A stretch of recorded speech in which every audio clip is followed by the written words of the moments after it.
जहां एक तरफ पीएम मोदी पहुंच चुके हैं यूएई और यूएई में उनके उतरते ही क्या हुआ, तो वहीं दूसरी तरफ सबसे बड़ी खबर निकल कर आ रही है चाइना से। अचानक से चाइना की कंपनियां भारत से क्या गुहार लगा रही हैं। जियोपॉलिटिक्स में इस वक्त बहुत कुछ चल रहा है। चाइना क्या दुनिया भर के लिए एक समस्या ला सकता है, विनाशकारी मंदी ला सकता है, ऐसा क्यों कहा जा रहा है। जियोपॉलिटिक्स में इस वक्त बहुत कुछ चल रहा है, जानने को आपको बहुत कुछ मिलेगा। आइए जानते हैं इन खबरों को विस्तार से। भारतीय प्रधानमंत्री नरेंद्र मोदी खाड़ी के दो सबसे खास देश यूएई और कतर के दौरे की शुरुआत कर रहे हैं। पीएम मोदी यूएई के अबू धाबी शहर में भव्य हिंदू मंदिर का उद्घाटन करेंगे। वहीं वो अहलान मोदी कार्यक्रम में हजारों भारतीयों को संबोधित करेंगे। ये पीएम मोदी की यूएई की 7वीं यात्रा है। इसके बाद पीएम मोदी कतर के दौरे पर जाएंगे। कतर ने भारत के पूर्व नौसैनिकों को रिहा कर दिया है और इसके ठीक बाद पीएम मोदी की यात्रा को काफी खास माना जा रहा है। इससे पहले खाड़ी के ही सबसे अहम देश सऊदी अरब के क्राउन प्रिंस मोहम्मद बिन सलमान G20 बैठक के दौरान भारत के राजकीय दौरे पर आए थे। भारत से दोस्ती के लिए खाड़ी देशों में बढ़ती होड़ को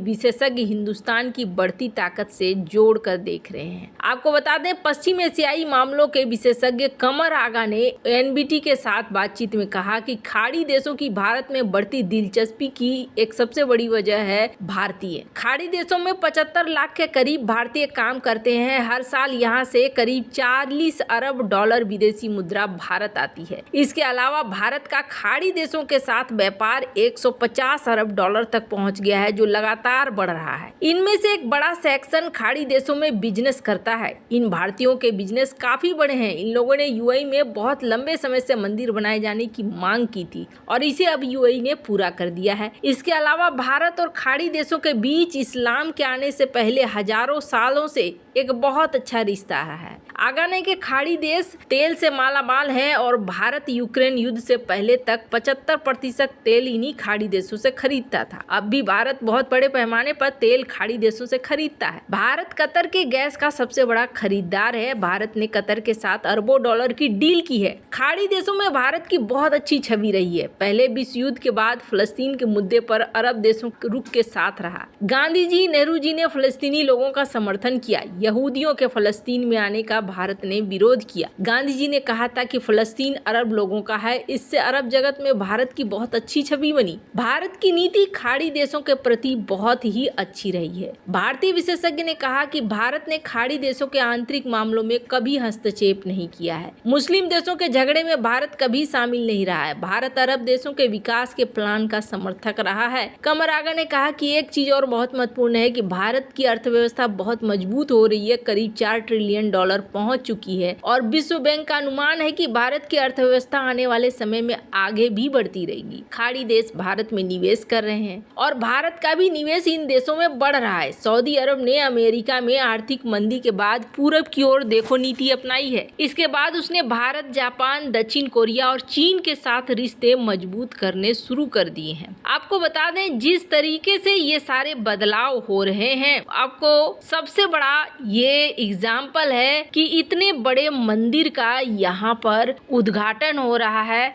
और ये भारत के साथ अच्छे रिश्ते का ही परिणाम है कि इतनी बड़ी चीज हो रही है। वैसे प्रधानमंत्री नरेंद्र मोदी यूएई पहुंच गए। इनका स्वागत गार्ड ऑफ ऑनर के साथ हुआ। यूएई के राष्ट्रपति मोहम्मद बिन जायद अल नाह्यान ने मोदी को गले लगाया। दोनों नेता द्विपक्षीय बैठकें कर रहे हैं और उसके बाद यूएई में कार्यक्रम को संबोधित करेंगे मोदी। खैर, आपको बता दें, प्रधानमंत्री नरेंद्र मोदी ने यूएई पहुंचने के बाद वहां पर यूपीआई और रुपे को लॉन्च किया। मोदी ने नाह्यान के साथ रुपे और यूपीआई में पेमेंट भी की। प्रधानमंत्री नरेंद्र मोदी दौरे पर भारत और यूएई के बीच पोर्ट्स, फिनटेक और कई सेक्टर में अहम समझौते हुए। मोदी और अल नाह्यान की द्विपक्षीय चर्चा के बाद दोनों देशों में एमओयूज के एक्सचेंज भी बोले। पीएम मोदी बोले, लगता है अपने परिवार के बीच ही हूँ। पीएम मोदी ने यूएई पहुंचने के बाद कहा कि मुझे 7 बार यहाँ आने का मौका लगा। यहाँ आने के बाद लगता है कि अपने घर और परिवार के बीच आया हूँ। पीएम मोदी ने कहा, मैं आपका आभारी हूँ कि आप समय निकालकर मेरा निमंत्रण स्वीकार कर मेरे होम स्टेट आए, वाइब्रेंट गुजरात समिट को नई ऊंचाई दी,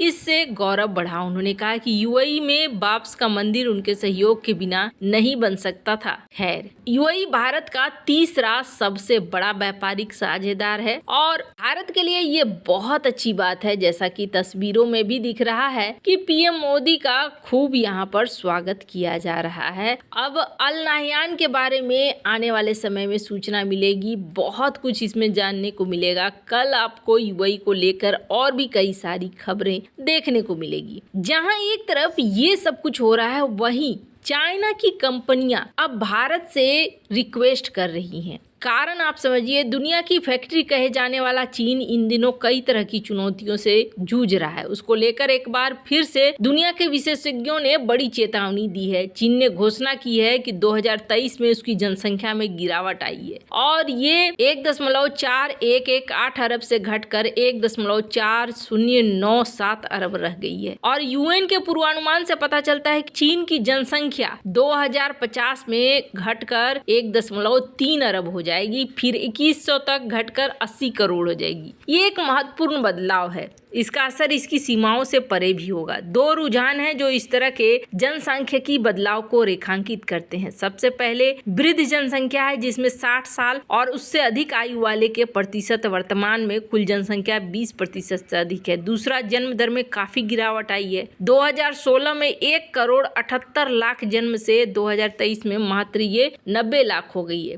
ऐसे बदलावों के कई परस्पर संबंधित आर्थिक परिणाम आ सकते हैं जो अंततः मध्य दीर्घावधि में चीन के आर्थिक भलाई को प्रभावित करते हैं और विश्व स्तर पर प्रतिध्वनित हो सकते हैं। 2040 तक चीन की 1/4 से अधिक आबादी 60 साल से अधिक की हो जाएगी और आर्थिक रूप से कम सक्रिय होगी। आपको बता दें, ऐसे में माना जा रहा है कि आने वाला समय आर्थिक तौर पर बड़ा ही दिक्कतों वाला होगा और चाइना आयात करने के लिए, खरीदने के लिए मजबूर हो जाएगा, क्योंकि जनसंख्या में ये जो इतना बड़ा परिवर्तन है ना, एक विनाश के चक्र को पैदा कर सकता है। और जब आपके पास पीढ़ी ही नहीं होगी तो मुश्किलें और भी ज्यादा बढ़ेंगी। इन सब के बीच में चाइना की कंपनियां भारत से रिक्वेस्ट कर रही हैं। आपको याद होगा, शाओमी ने भारत से रिक्वेस्ट करना शुरू कर दिया है। अब यहाँ पर शाओमी ने भारत से रिक्वेस्ट किया है कि आप हमारे यहाँ जो भी स्क्रूटनी वगैरह कर रहे हो,